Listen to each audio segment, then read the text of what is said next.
Good morning from the airport of Caracas, Venezuela, the capital of the country. We just landed here after a 30-minute flight from Isla Margarita from Port Lamar, and we're just waiting for our car to come and pick us up and take us into the city. We're going to be meeting with a friend of a friend first to get a little bit of a lay of the land of the town here, and then we're going to head off and explore a bit on our own over the next couple of days. Today we're going to be exploring a few different neighborhoods here. And we're starting off this morning at the National Pantheon, which honors the independence of Venezuela and the freedom fighters. The historic part of the National Pantheon of Venezuela, where influential leaders in the country, especially around the topic of independence, are buried or honored. The space here is really grand, but what really draws my attention are these impressive murals on the ceiling that depict the battles of independence. We're now walking into the new part of the Pantheon, and it was built in 2013 as an exclusive mausoleum to Simón Bolívar, who's known as the liberator of the country. It's built like a wave, with the far side having a crazy tall ceiling, and then it flows downwards towards the entrance. We're being told that this is to remind you that the remains of Bolívar arrived by ocean. On the right here, these 6 flags are there to honor the countries that contribute their independence to Bolívar. Those are Panama, Peru, Ecuador, Colombia, Venezuela, and Bolivia. We just got out of the National Pantheon where the liberator Simón Bolívar is buried. And now we're already seeing some great sports games just outside. There seem to be a lot of fun things to do here on the weekends in Caracas, and this Sunday is no exception. Now we're walking around the center of Caracas here, and it's very pleasant. There are wide boulevards for people to walk down, exercise activities for people, many restaurants and shops, and also interesting murals. For example, here, there's a mural dedicated to José Martí of Cuba. I was quite interested to see the relationship between Venezuela and Iran and Palestine, and so we decided to come to see what is known as the walkway of friendship between Iran and Venezuela, where they have murals dedicating the relationship between the two countries. The Caspian Sea, the Persian Gulf, and the Iranian villages that stand in the solidarity. Drone and missiles are symbols of power and technology. And of course, perhaps the most famous site of Persepolis, just outside of Shiraz. It's a symbolization of civilization and history of Iran. And then, of course, the tombs. And the Imam Reza Mosque in Mashhad, Iran, which is a place I had the pleasure of visiting back in 2016. As you can see here, this is the walkway of friendship between Iran and Venezuela.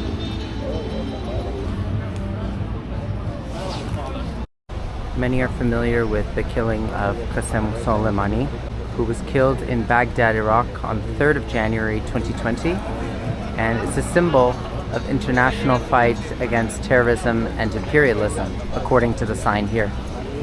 The 80 years of victory of the Great Patriotic War.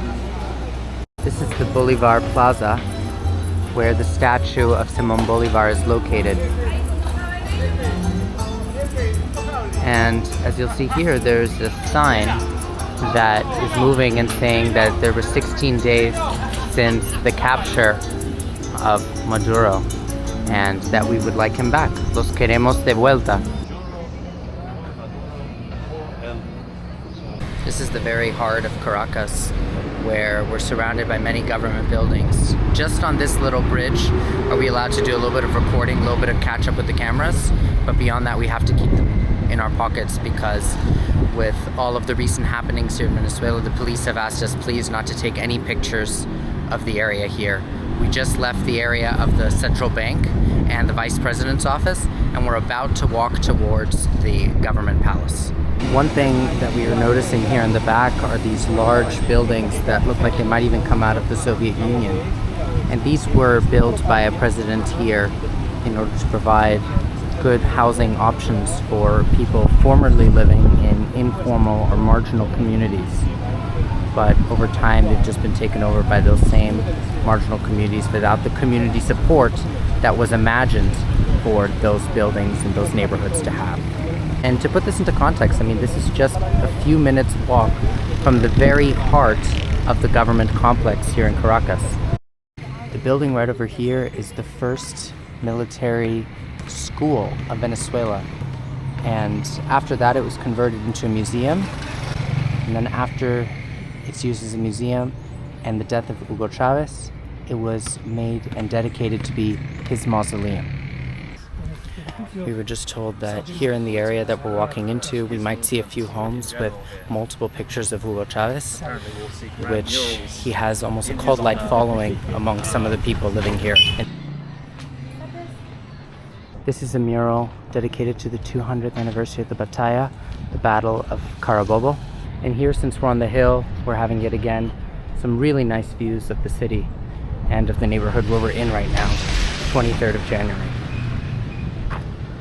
This is known for being one of the most pro-government parts of the city and country as a whole.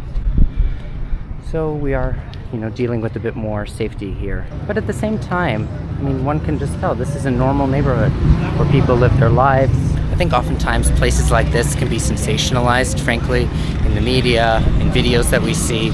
And, just like any other neighborhood in any other part of the world, places have their political leanings, and frankly, who am I to judge that? Here there is a statue of Hugo Chavez, and the sign very clearly says he's the supreme commander of the Bolivarian Revolution for today and forever. Así, el segundo objetivo histórico de acá fue la construcción de la socialismo. El primero la independencia, y después construcción de socialismo. The third objective, historical objective of the country is the potential. Here you can see that there's the battle. One thing that we see a lot in Venezuela is the emphasis on a multipolar world. Many Venezuelans take pride in being part of a multipolar world. So instead of one that's relying on the USA and what it considers its vassal states, Venezuela works in conjunction with countries such as Iran, Russia, China, in order to advance an objective that differs from that of the Western world. And what's interesting about the discussion of the multipolar world, frankly, is that it's considered in equal standing to the independence of the country, the founding of socialism, and the use of its natural resources. That is simply how important it is to the Venezuelan government that it participates in a multipolar world. Now, one thing that does, however, come from the USA influence is the love of baseball here in Venezuela. I remember on our first night in Isla Margarita, we were sitting in a restaurant and they were showing baseball games from here in Venezuela. And right now we're seeing young people going out on the field to play baseball here on a Sunday afternoon. Frankly, nowadays that's no longer just a part of the American culture, but one that's deeply ingrained here in the country. Even though you're in an area that many people were saying is unbelievably dangerous and informal, this has a real piece to it. We've had friendly people come up to us, want to shake our hand. There's always a difference between what is said in the media and even by people oftentimes who live in other areas and the reality when you come on the ground to pay a visit. That's not to say that what anyone is saying to us is purposefully misleading or a lie, but that situations are fluid and the experiences that one may have as a visitor might differ also if you're from a foreign country versus if you're from a different area that has a different political leaning. You might have seen here this mentioning of 4F, and 4F symbolizes the 4th of February in 1999 when Hugo Chavez began his takeover of the Venezuelan government. In 1992, Hugo Chavez's attempt to take over the government ended up being unsuccessful. However, he said, "We've lost our plan for now." And he was imprisoned as a result of his attempted takeover. However, he was given a presidential pardon, and in 1999 he won the general elections here in Venezuela, and then he was able to institute his agenda. So now we're here in the plaza that's honoring China. And this was commemorated just in 2025, and it honors the various provinces and municipalities of China. Here you can see Shanxi, the interior Mongolia, and even more. Here we have the two flags of the nations, and in the background you can see the Free Palestine also on the mountaintop. Here we can see the honoring of the Great Wall and of the Chinese freedom fighters. We've now made it to the neighborhood called Petare, and this is the lower part of Petare. The neighborhood here is known for being one of the most dangerous barrios of the city. But again, there's some nuance that lacks. This is here the lower part, the colonial part of this town, of the neighborhood. This is here the lower part of the town, and that's known for its historical buildings, its nice plazas, and that's quite a contrast to perhaps the upper part where it's more residential and perhaps a bit more dangerous. So again, the theme that I've been thinking about a lot here is nuance, once again, right? People often say, oh, the whole country's dangerous, the whole city's dangerous, the whole neighborhood's dangerous, but often that isn't the full truth. There are, of course, parts of countries that are dangerous, parts of neighborhoods that are dangerous, but there are other places where people are sitting freely.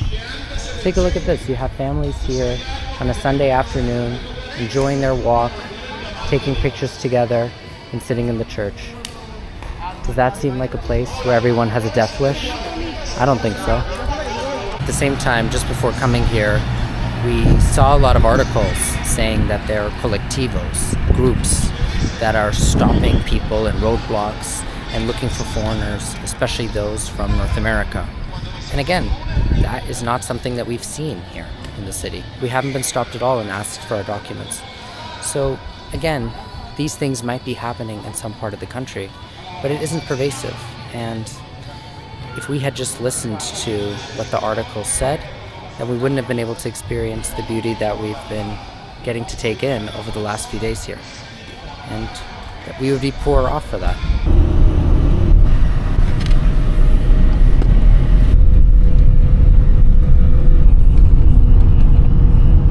Now we've made it up towards the top of Petare. So now we've headed much more up into the barrio, into Petare, from the colonial area where we were standing before. And our goal in coming here is to see a little bit more about how people live in this neighborhood. As you can see, a lot of the homes are built right onto the mountaintop, seemingly sitting one on top of each other. Just to give you a little bit of a sense of how tall some of these buildings are, it's impressive, and there are small walkways that link the various houses and buildings together with one another. It's all been built in a very organic fashion as the population grew and people took over more of the land. Hello from Panama Airport. I just made it out from Caracas Airport and just landed here on my way back home. I didn't really want to film in the airport there in Caracas because it was a bit tense. There were a lot of police, many more than I've seen basically in any airport that I've ever been in. And sometimes there's a risk that when you're leaving an airport like that you get stopped on the way out. They might want to look through your phone, look through your camera, look through your stuff. And frankly, I was just trying to minimize the amount of risk that I took going through Caracas Airport, so decided just to say goodbye from here as opposed to doing it there. All in all, it was a great trip. I'm very happy that I went, got to see a country that's going through what seems like a transition at the moment, but at the same time has mixed messages, I'd say. On one hand, you see a lot of signs showing active support for the Maduro government and trying to bring him back. And on the other hand, you see that the vice president has just had a meeting with the director of the American CIA. So a lot of things made me wonder my time in Venezuela. Certainly, as what happens with a lot of these countries, I left with more questions than answers. However, that's part of the excitement of these sorts of destinations. I hope I was able to give just a little bit of insight into what Venezuela is looking like in 2026, just after the occurrences of January 3rd. and hope you'll stay tuned for the next adventure.